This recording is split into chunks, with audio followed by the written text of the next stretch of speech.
E se as pedras do muro de Jerusalém falassem?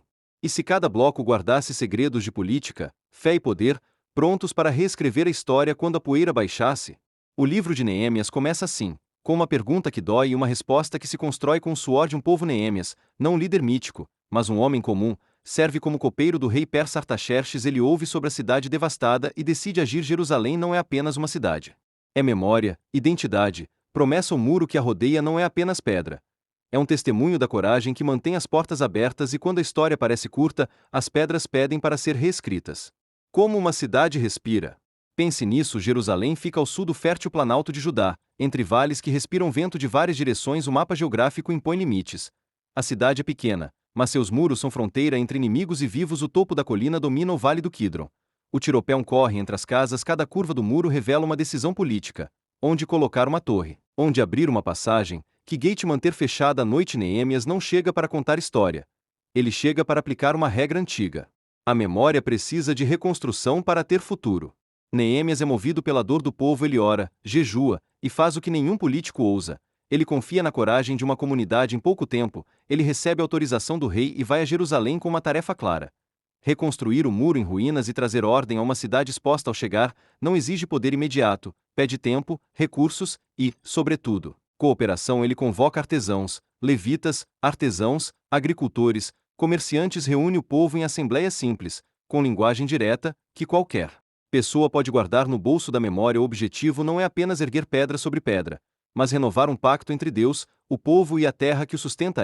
Ao nos contar isso, Neemias nos mostra que liderança inclui convite, empatia e uma visão compartilhada. O que parece impossível se desdobra quando a vontade se ajusta ao tempo da comunidade. Que tal ouvir a voz das pessoas da praça antes de planejar o mapa? Pausa dramática. A reconstrução não chega sem oposição. Surge Sambalala, Tobias e Gesem, figuras que representam uma velha jogada: semear dúvida, atrasar a obra, calar a esperança. E eles vão fazer isso sem armas. Sussurram os alarmes e então chegam as perguntas cortantes: quem permitiu que vocês voltassem? Não há muro que resistiu às crises. As conversas inflamam, as provocações chegam em tiradas curtas, e o medo tenta aparecer como prudência. Neemias reage com duas estratégias simples e profundas: vigília constante e trabalho coletivo. O muro não se ergue com discursos, mas com a mão na massa, com cada família convocada a colocar a pedra no lugar certo, com cada pessoa aceitando o fardo na medida de seus recursos. A tensão é real, a solução é humana, e a cidade respira coragem mesmo cercada de inimigos.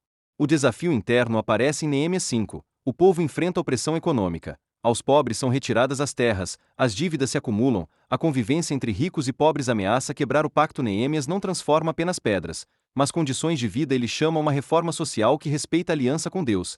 Não explorareis uns aos outros, devolvei o dízimo do pão, o alimento.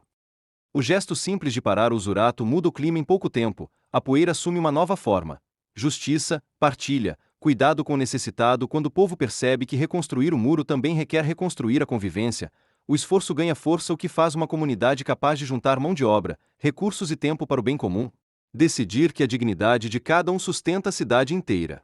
A obra avança rápido. Em 52 dias, o muro está quase completo. O que parece milagroso é, na verdade, uma prática bem organizada.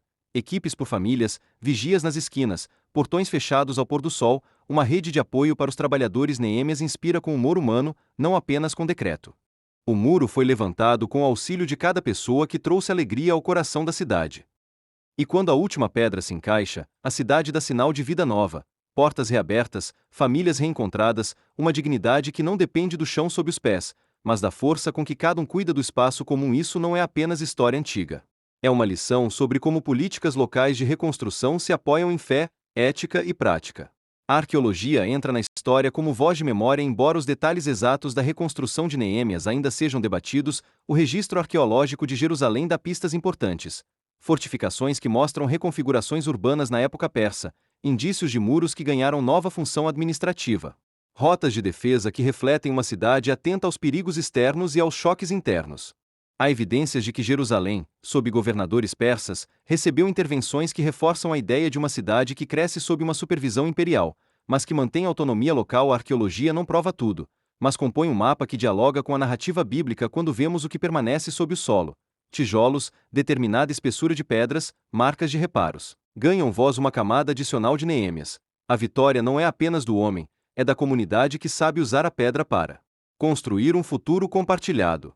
Pedras que reescrevem Neêmias. Arqueologia, política e a reconstrução do Muro de Jerusalém não é apenas título poético. É a ideia de que cada pedregulho carrega uma decisão tomada em tempo de crise. O muro que o povo levanta não é só defesa.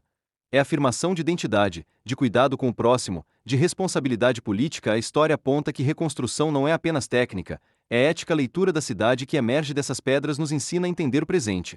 Como governar sem humilhar, como planejar sem apagar a memória, como unir fé e organização para transformar uma cidade inteira. Neêmias nos convida a ver que a liderança verdadeira se mede pela capacidade de reunir pessoas, recursos e verdade, mesmo quando o mundo ao redor tenta desunir. E as pedras, ao final, não pertencem apenas ao passado.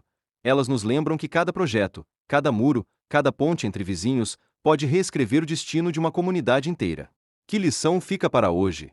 Que pequenas ações, repetidas com coragem, podem reescrever grandes histórias. Que a geografia de uma cidade, seus morros, seus vales, seus portões, se transforma quando a gente escolhe cuidar das pessoas que a sustentam. E que a arqueologia, olhando para trás, nos ensina a construir com responsabilidade no presente, para que o futuro não supere o que foi feito com mãos unidas. Curta e siga para mais vídeos. Compartilhe com alguém que precisa entender como pedra, política e fé podem andar juntas para erguer o que hoje parece frágil.